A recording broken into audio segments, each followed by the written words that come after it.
सुखाए लागे कैलू का ससुरा में उपाय सावर गोरिया लागे सब हंसे आगे। कौन दवाई खैली हो पहले से गैलू चिकना सावर गोरिया सूरतिया सुखाए लागे कैलू का ससुरा में उपाय सावर गोरिया लागे सब हंसे आगे। बोलो कि मारे मुझसे दुख भागेला मारे मुझसे दुख भागेला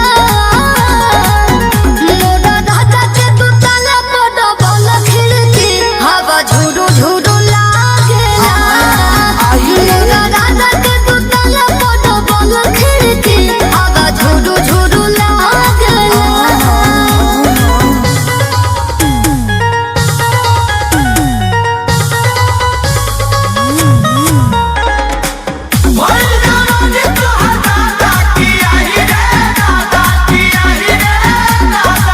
लक्ष्मीनिया कह के राजा जी बोलावेले